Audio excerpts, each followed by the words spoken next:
Hi, Sarah. So I know you are the director of the Underdog Storytellers Institute.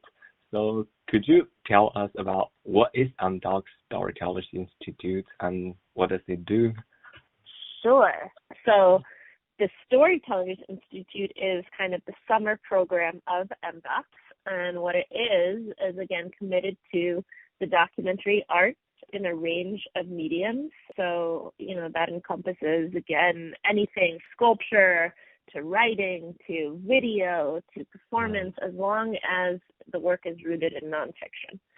So the Storytellers Institute is a residency that normally happens on Skidmore campus in the month of June, and it brings together Skidmore students who apply for the program, visiting fellows who are professional documentarians, storytellers, artists, and also non-Skidmore students. And so everybody comes together in this residency that's always organized around a theme. And during the residency, they work on their own personal projects, but we also engage creatively and intellectually with the theme and its relationship to artistic practice. And I remember you talk about like the vulnerability is always welcome in the program. Like, how do you make sure that people are willing to and feel comfortable to show their vulnerability? Like, what strategy do you have? Yeah, vulnerability is welcome, but it's also not necessary. Like, I'm never going to make people share things that they don't want to share. Like, people can have to come at it with when they're ready and with whatever they want. And this is also like, not everybody wants that from the Institute, and that's okay. Some people want the Institute to like build professional connections and to build technical, to further their skills, and that's also super welcome. And then I also think like you like a lot of my strategy anyway is like you have to bring the joy and the fun into it in the very beginning. And I think that if you do that, if you allow people to feel open and silly and have opportunities for joy, then that creates the space and the trust for people to have deeper conversations. And then there's also just like community building activities. So that could be, anything from hikes and meals together to going to Mass Mocha, stuff like that. And so it ends up being like a very close and wonderful community, and it's really a pleasure for me to be the director of it. And I often feel like I have a dream job. Nice. So you just mentioned like the diversity matters a lot to the program. Like there are people from OP program, there are international students.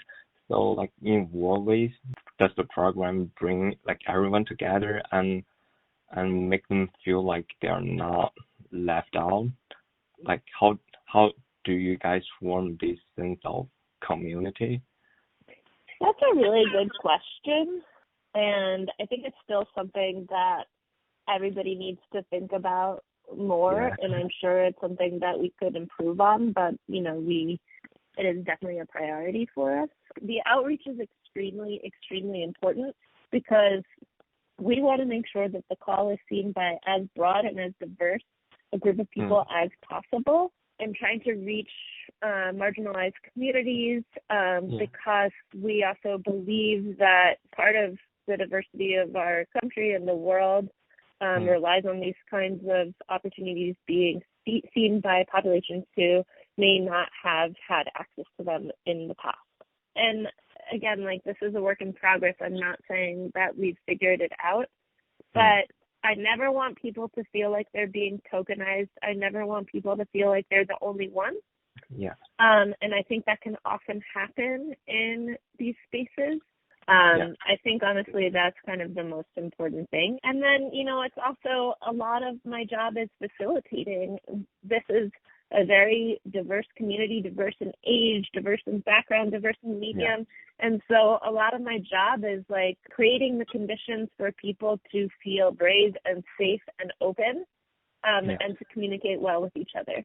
And then I think that there was one other thing I wanted to say on diversity, which is that I think another thing that is useful in terms of the way we structure the Storytellers Institute is that we like to say the word medium agnostic.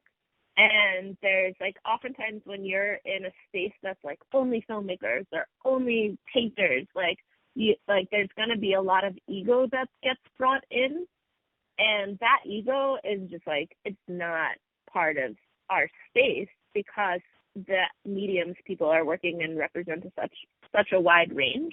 And I think because the ego and the competition isn't there, it also makes folks feel more comfortable across the board because like they're not having to compete in that way.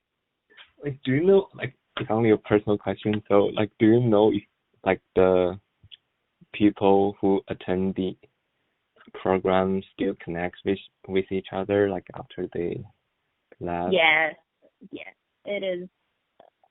Like, it is a community that stays together. And one of the things I've been thinking about a lot is, like, I think one of the things we could do better at is the connecting the generations of people over time.